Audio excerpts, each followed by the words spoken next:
Now we're going to get into the construction loan package and talking about construction funds.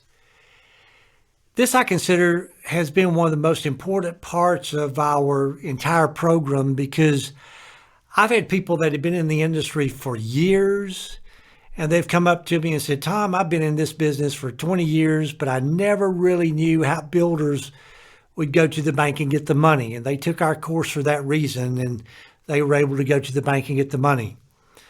I've had students come to me and say, Tom, how can I borrow money at a bank? I have no experience.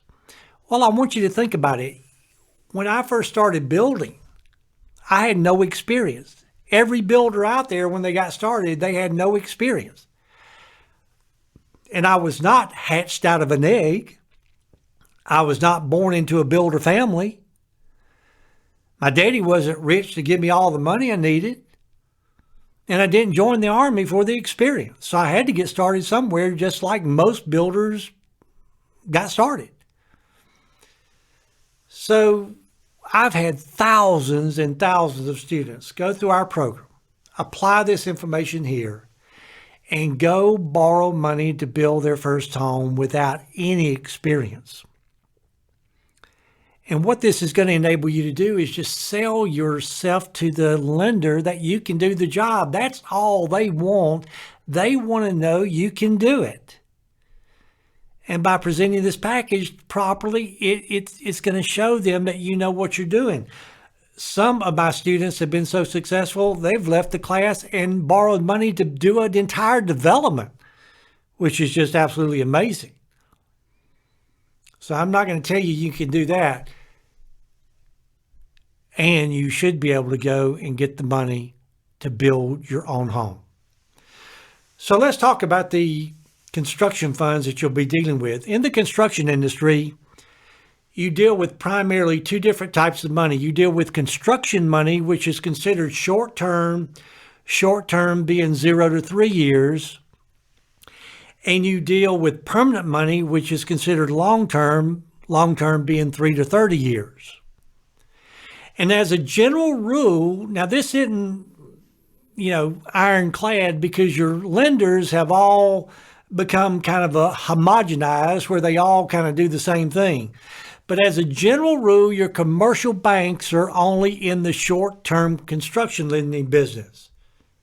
And as a general rule, your mortgage companies are only in the long-term permanent lending business. So you will go to a commercial bank, you'll borrow money to build your home.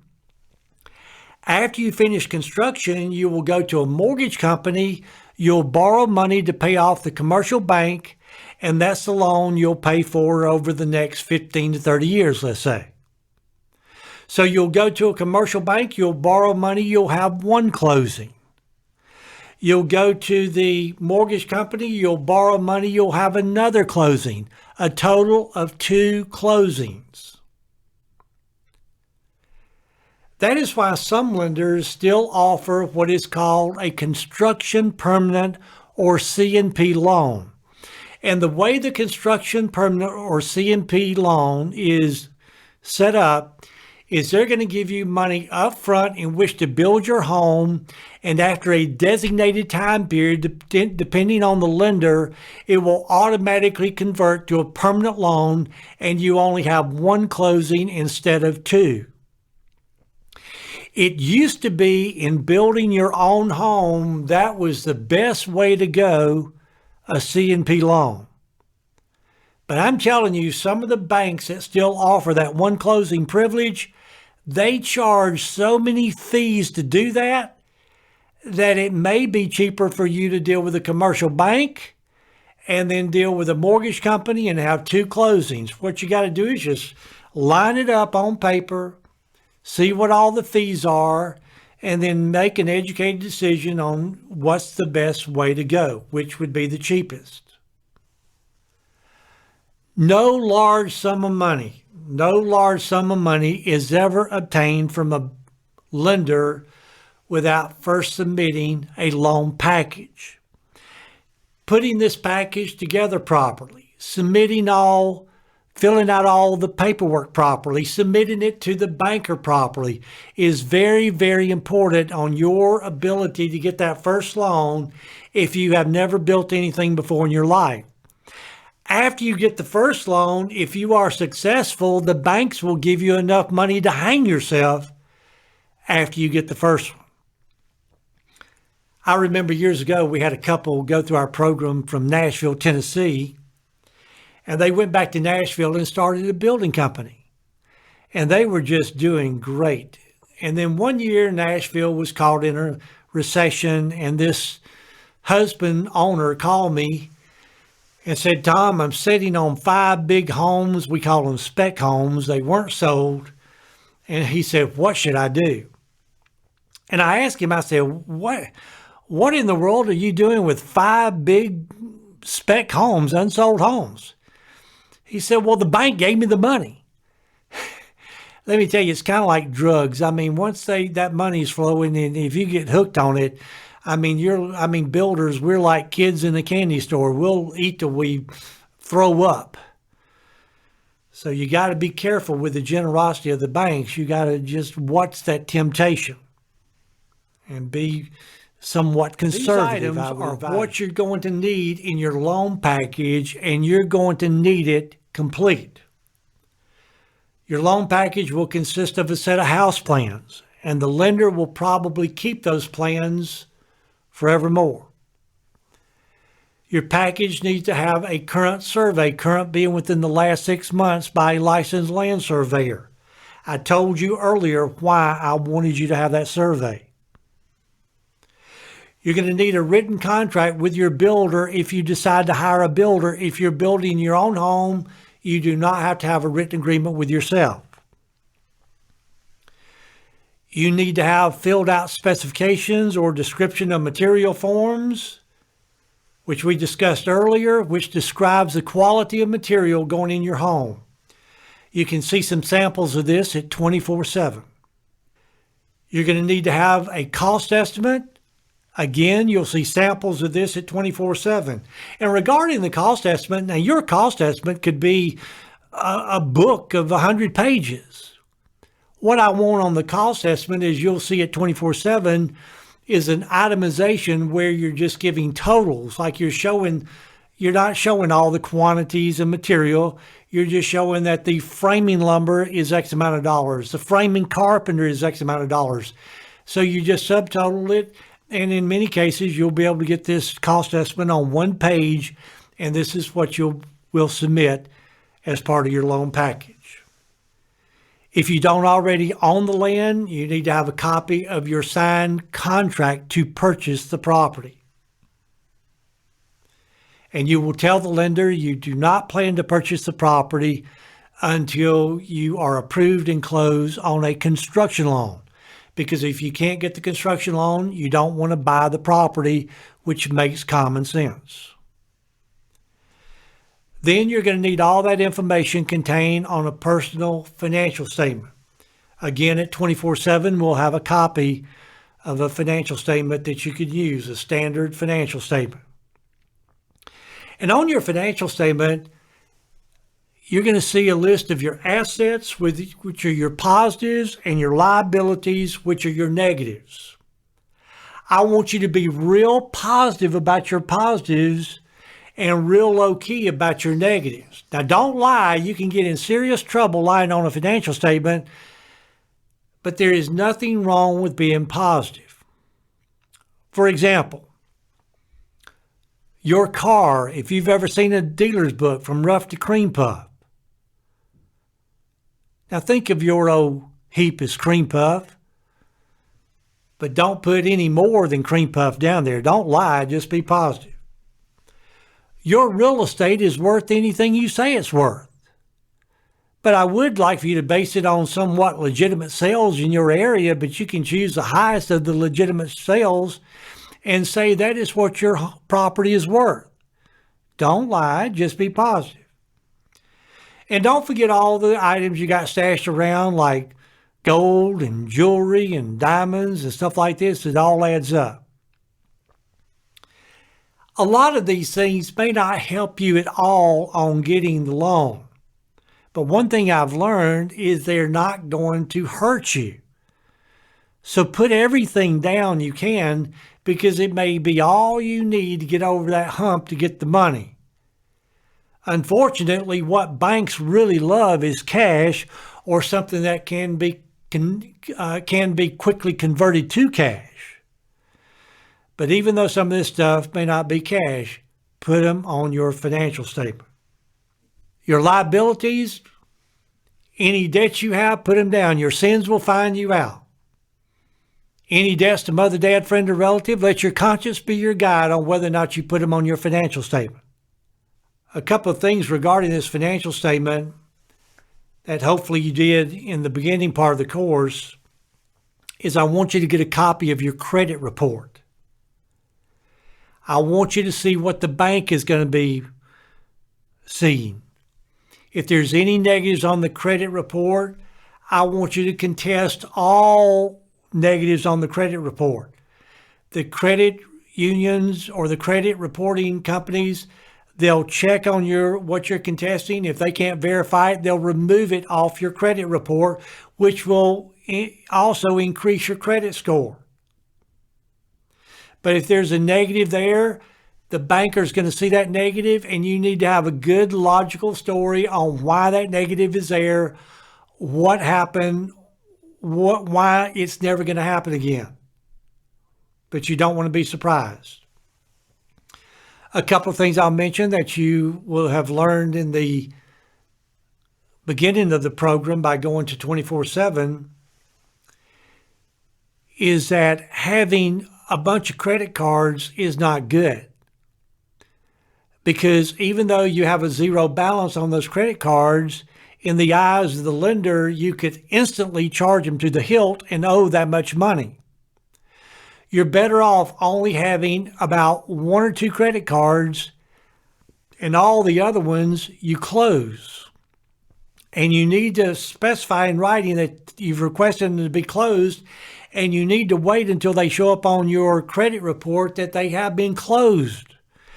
And that's going to raise your score significantly in your area. This is where your real estate agents and brokers can be very helpful. You could go to some real estate agents or brokers in your area, and they usually know lenders that are working your area.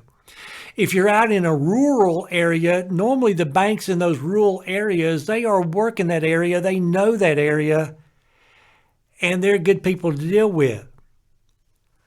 I've also found that going to a smaller bank, even though they may charge you more than a large bank, sometimes they are a lot more aggressive and a lot easier to work with than a large bank, especially if it's a small bank in your area.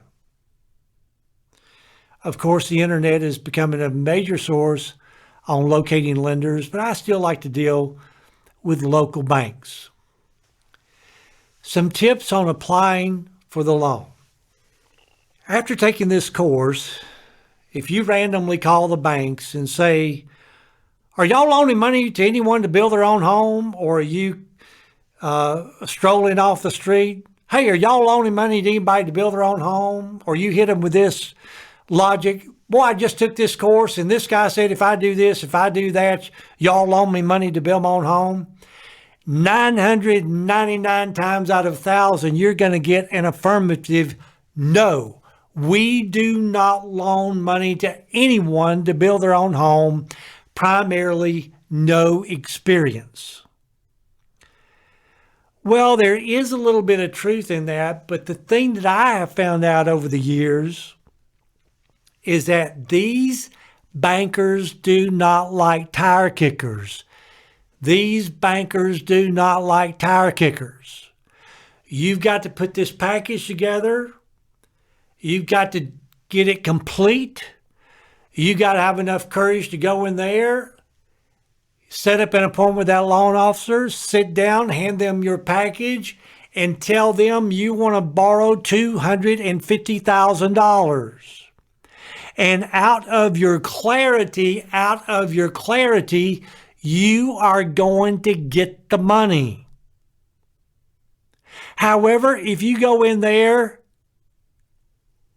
and you present your package, and the banker says, "Well, where's your cost estimate?" Oh, I forgot that. I forgot that. If that banker has to nurse you through on putting this package together, there is no way they will loan you money to build a home, because in their eyes, if you don't have the ability to put this package together, you do not have the ability to build a home. And I agree with them, and they will not loan you the money. But if you will have this package together, and if you will have it complete, it goes a long ways to convincing the banker, hey, this person knows what they're doing.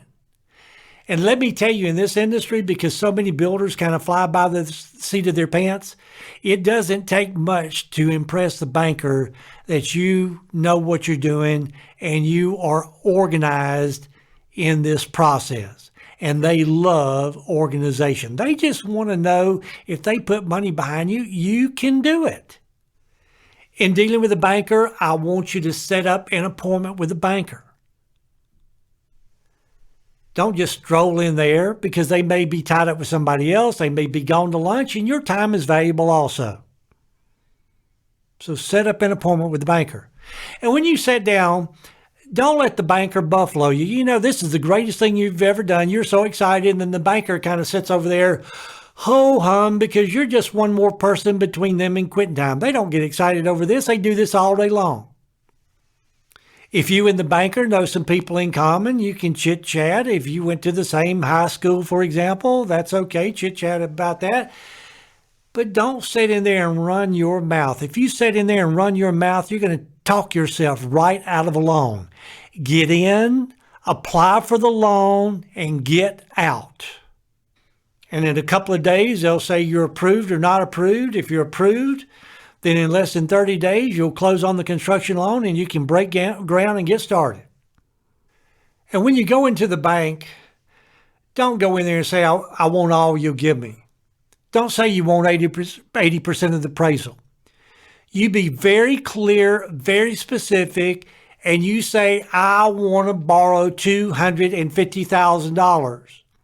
And your paperwork, such as your cost estimate and everything, better correspond to the $250,000. After you apply for the loan, what they'll do is they will check your credit, they'll verify your income, and they will see if you are approved for that much money. If you are indeed approved for that much money, then they will turn your package over to an appraiser. And that appraiser can appraise your package pretty much as easily as he can when the home is there, and about the appraisal. Now, in the world of appraisal, and I'm not going to try and make this complicated industry real simple, but let me just give you some basics about the appraisal. When they appraise your property, your plans, they will use primarily two approaches. They'll use the cost approach and they'll use the market approach. Now, in the cost approach, they will try and determine what it will cost to build that home. They have all kind of square foot figures on how much it costs to build. They will appraise the land and they will come up with a total figure.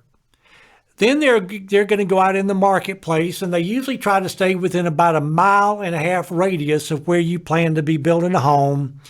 And they will find homes that are similar in design. And when I say that, they'll compare 2 stories with 2 stories, ranches with ranches. And they will pull up what we call comparable sales. And this is the market approach. And they'll come up with a figure on what homes have sold for, primarily over the last 6 months.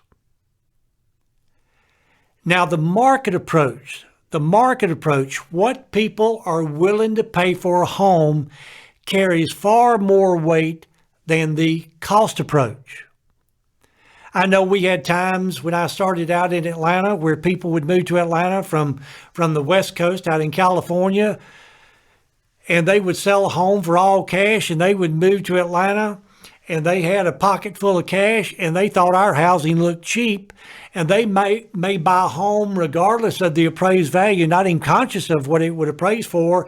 And if they overpaid for that home, believe me, we builders would use that sale as a strong comparable sale to defend our appraised value, driving up our appraised value. But I remember years ago when Houston, Texas went bust. You could buy a home in Houston, Texas cheaper than it cost to build because of the market approach. What people are willing to pay for a home carries far more weight than the cost approach. In Atlanta, just a couple of things about the appraisal. Because of our rolling terrain, it's very conducive to have a basement. Any realtor in Atlanta will tell you that a home with a basement will sell quicker and for more money than a home without a basement, provided it's a good, dry basement. Because of the appraisal, though, as a builder, I will never finish off the basement. And you may say, well, Tom, the builders in our area finish off the basement. That's why so many people lose money in this industry making dumb mistakes like this. Because of the appraisal, I am lucky just to get my money back if I finish off the basement. And when I spend $1, I want more than $1 coming back. I want profit and overhead on it. If the customer wants to finish off the basement, yes, it is good, cheap square footage, and we'll do it. But as a builder building a home to sell, I never finish off the basement. It's kind of like a swimming pool in our area. You know, a good in-ground swimming pool could cost you $60,000, $70,000. If it adds $15,000 to the appraisal, you should fall on your face and just praise God. And a lot of people in Metro Atlanta don't want a swimming pool. They don't want to maintain it. Now, this isn't nationwide. I mean, a swimming pool in South Florida, Southern California may be a big asset, but not in Atlanta, Georgia. Now, the reverse is true of any area above the ground we call above grade. I've seen builders advertise unfinished bonus room above the garage. You know, for a little drywall, paint, and carpet, that builder could have added $20,000, $25,000, $30,000 to the value of the home, but for lack of a little drywall, paint, and carpet, he'll add $0. Always finish off like a bonus room, any area above grade, above the ground. And for example, in the bonus room, for God's sake, put a closet in it so the realtor can call it a bedroom instead of a bonus room. And it will significantly increase the appraised value. Let me pass on to you a little story about the appraisal. And it's going to give you tremendous insight about the appraisal. And I know builders that have been building 30 years and never figured this out. And I built a number of years before I figured it out. And the reason it took me so long to figure it out is because it's so simple. But this little story should make it crystal clear. Let's assume that I'm considering building a 4,000 square foot home in Atlanta, Georgia. And there are two locations I'm considering building it in. One is East Cobb County, and the other is Buckhead. Now, these are two nice locations in Metro Atlanta. We're very fortunate in Atlanta. We have numerous nice locations. Every city has at least one, and they all have their own little pet name for it. And it is normally where the more affluent people in a given area live. It could be called Frogtown for all I know. But these are two in Metro Atlanta, East Cobb County, and Buckhead. Now, at this recording, I may put this home in East Cobb County on a lot that could cost me $100,000 or more. In Buckhead, the lot could cost me $300,000 or more, $200,000 more than East Cobb County. However, in East Cobb County, this home will have a potential sales price or fair market appraised value. I don't care what you want to call it. I can normally sell a home for the fair market appraised value. I never go into a transaction hoping and praying I will sell it for more than a fair market appraised value. But this home will have a potential sales price or fair market appraised value in East Cobb County of at least $800,000 or more. And this is the sale price of the home, not what it cost me to build it. I probably earned a good profit selling it for $800,000. This same exact home, if I could pick it up and move it 5 miles down the road in Buckhead, it won't cost me any more to build, won't be any fancier, but in Buckhead, it will have a potential sales price or fair market appraised value of $1.2 million. So because I went from East Cobb County to Buckhead, I spent $200,000 more for the land.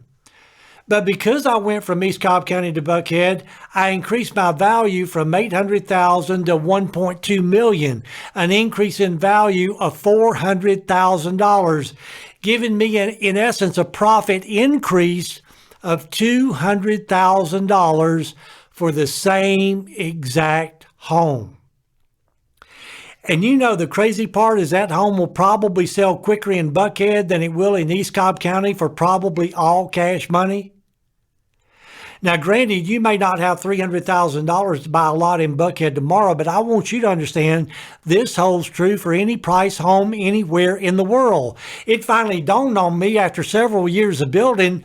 Now, wait a minute. You mean I can build this little home here, over here in this area, and I will be able to sell it for a lot more money? Yes, I may have to spend a little more for the lot, but I'll be able to sell it for a lot more money and therefore earn a lot more profit. And the light bulb went off blink, and I went, aha, I saw the light.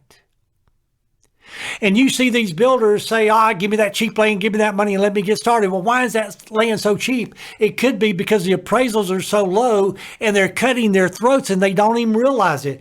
As far as I'm concerned, sometimes the price of the land has nothing to do with the deal. That's why they can sell an acre of ground in Tokyo for $1 billion. And it's all built on that old real estate adage. What's the 3 most important things in real estate? Location, location, location. Where you have the good locations, you got the good appraisals, and vice versa. This is also so very true in remodeling. I've seen individuals go in and spend $80,000 remodeling an old home and only increase the appraised value $40,000 because they overbuilt for the neighborhood. It is one of the most important things I deal with as a builder. It makes a home a winner or it makes a home a loser for the same exact home. Because as a general rule, you will never, ever, ever sell a home for more than the fair market appraised value.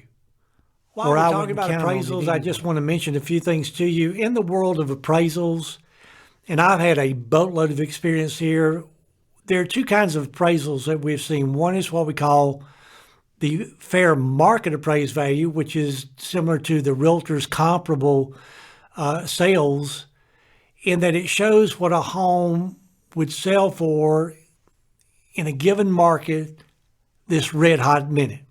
A pretty realistic figure of what it would sell for. The other thing is what we call a bank or refi or refinance appraisal.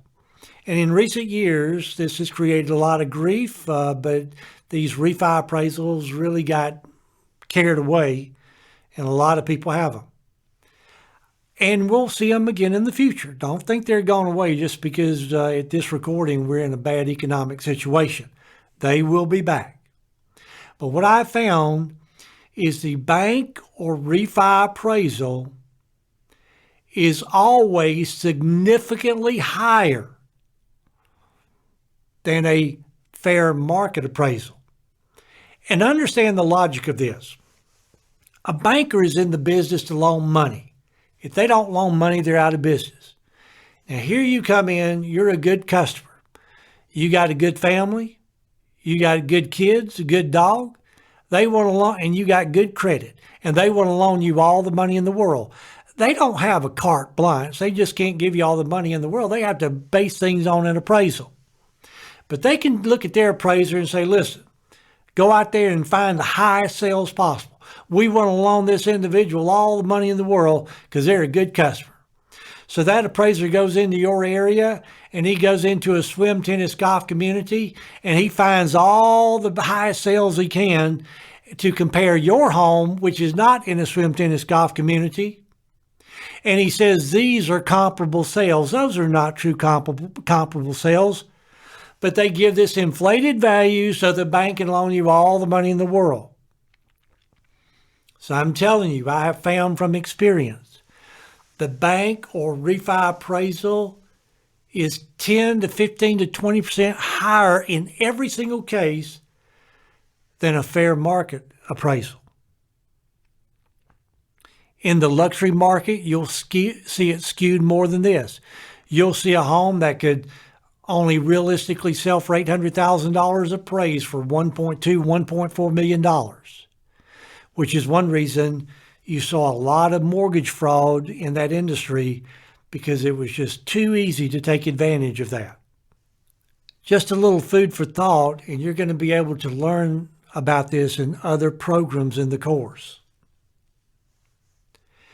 You will never, ever, ever sell a home for that refi or bank appraisal at this given moment. Now, you could wait till inflation raises the value of the home and sell it then. But at this red hot moment, you will never, ever be able to sell that home for that value to the normal purchaser, because the normal purchaser can buy any number of homes at the fair market appraised value. So you will never be able to sell that home to the normal purchaser this red hot minute, but you could sell it for that inflated value via creative financing. And I'll be talking about this more later. But if you can help someone that may not have pristine credit or may not have enough for a down payment to get in that home, they will pay you that inflated value if you can help them buy a home. And I dare say 80% of the people out there have bruises on their credit or they have lack of cash and they could use all the help they could get. So that's food for thought, which you'll be able to learn more about later. A couple of last things I want to just point out to you. One is regarding your bank draws. If you've never been there, some people don't quite understand this, in that when the bank loans you the money, they're just not going to give you all the money and say, go for it. You've got to do work, and as you do work, they will send a bank inspector out there, and the bank inspector is not inspecting quality. Some people think the bank inspector is inspecting the quality of construction. No, some of these bank inspectors, they're going to know far less than you know. All they see are there's doors, windows, roof, and they check off that these things are done. And they're going to give you partial payments based on what's completed. We call them draws. I want you to, first of all, get a copy of the bank's draw schedule. Many banks have their own draw schedule. And you can see what kind of items they're looking at. But I want you to ask the bank, will you allow me to create my draw schedule so it corresponds to my actual cost? And by asking them, many banks will say, sure, give us your cost estimate and we'll base our draw schedule based on your cost estimate. And that way the money will flow a lot better, because the problem with some of these bank draw schedules is they may have 2% for cabinets, where in your home, you're going to spend 4% for cabinets. So when you do the cabinets, they're only going to give you 2% of the loan amount, and you need 4%, so you're going to be short of funds. And this creates a lot of little grief for you during construction. So if you don't ask, you won't receive. See if the bank will allow you to design the draw schedule to correspond to your actual cost estimate and not to use their pre-printed form. They may or may not allow you. When you borrow money from the bank, or when you receive a draw from the bank, that's when the interest meter starts ticking on that money. So as you continue to build and you draw more and more money from the bank, the amount of interest you pay every month will be increasing. The money left in the draw account, you're not paying interest on it, but you're not earning interest on it either. It just sits there. So if you want to use your own money and do a lot of work and then go and get a draw to pay yourself back to replenish your funds, go for it. There's nothing wrong with that. And in most construction loans, the bank will collect the interest payment once a month. Once a month, you'll pay interest on your construction loan. And sometimes, especially if you've included the interest in your overall construction money, they will just draw it out of the construction loan. If it's part of the construction loan, which, as you'll find out later, I highly stress that you make it part of your construction loan. If that's not in your construction loan, you're going to have to come out of pocket for that construction interest.